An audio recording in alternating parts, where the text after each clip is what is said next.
So today I'll show you a very quick and simple way of upgrading any tool or axe. So we'll try and make it as simple as possible so that anyone can have a go. Maybe not you. I've always got a little helper around the place. So let's go and have a look. So this is what we'll be working on today, one of my bushcraft axes.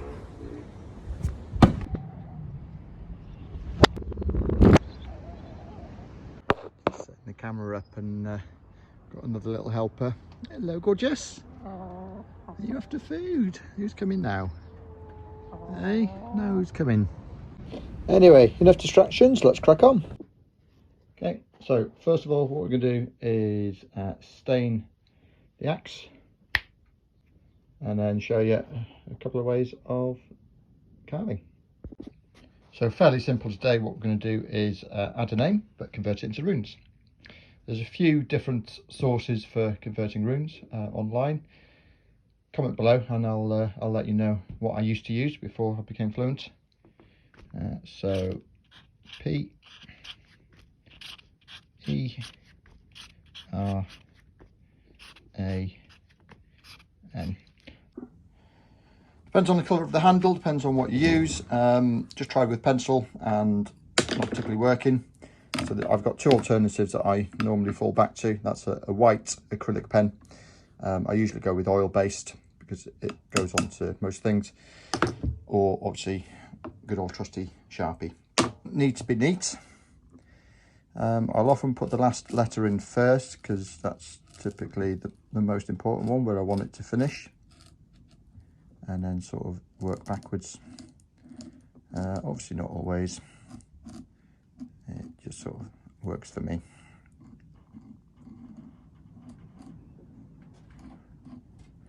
Spacing ish, it really doesn't matter.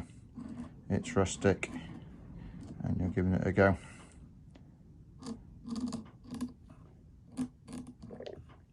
Pencil is obviously easier if you do feel you need to move it, but that looks good for me, so that'll do.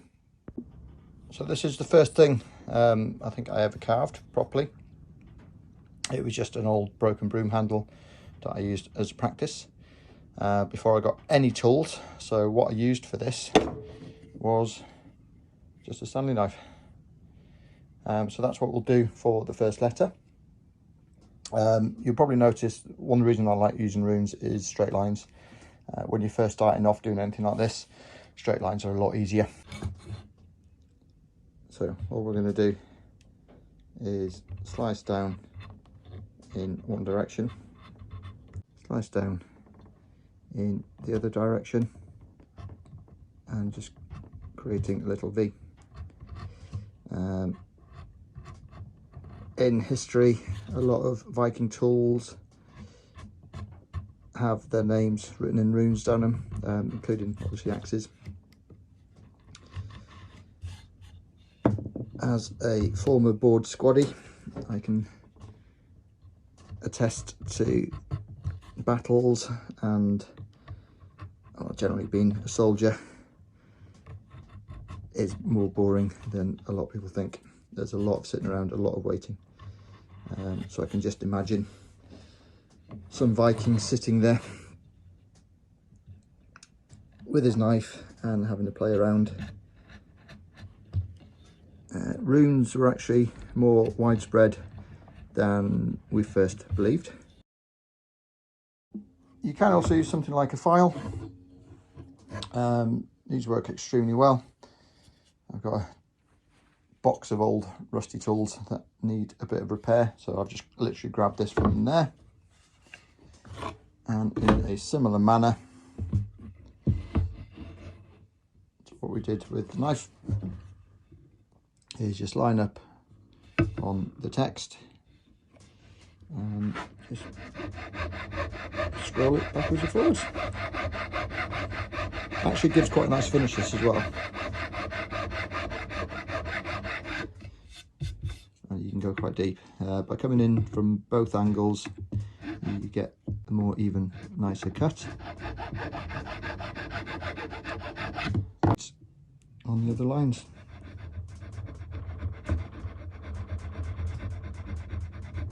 Extremely quick, extremely easy.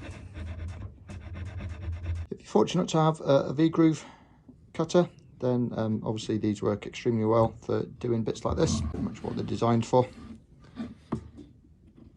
Because we are cutting across the grain here, then you do need to make sure it's nice and sharp.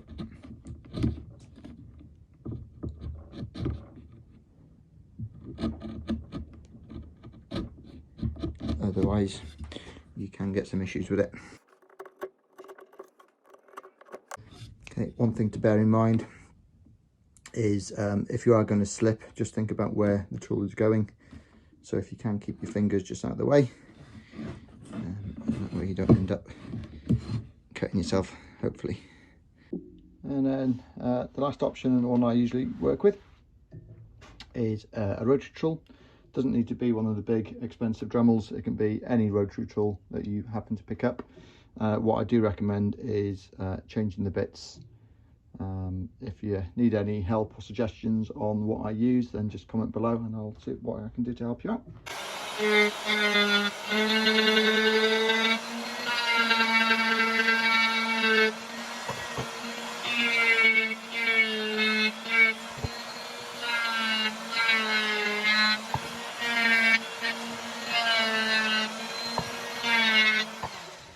And then a more abrasive cut.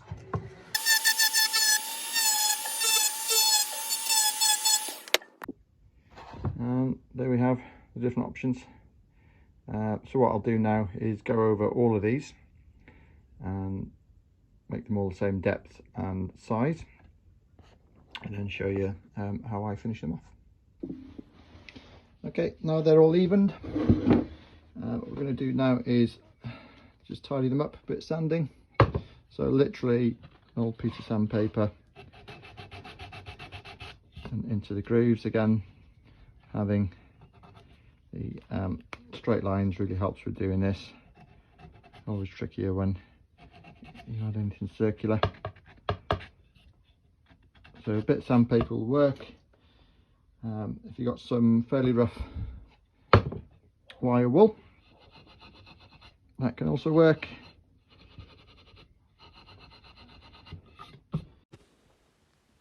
To finish, I usually back paint. You can use any colour. It possibly looks that black is going to be a bit dark for this, but after I've finished sanding and taking some of the stain down, it'll actually look quite good. Okay.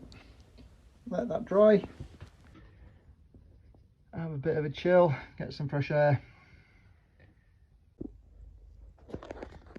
Right, dry, let's get it sanded. So I do want to age this as well a little bit, so I'm going to do both sides and just try and make some lines as well. You see down here. So a nice simple upgrade that anybody can do. Really hope you've enjoyed it.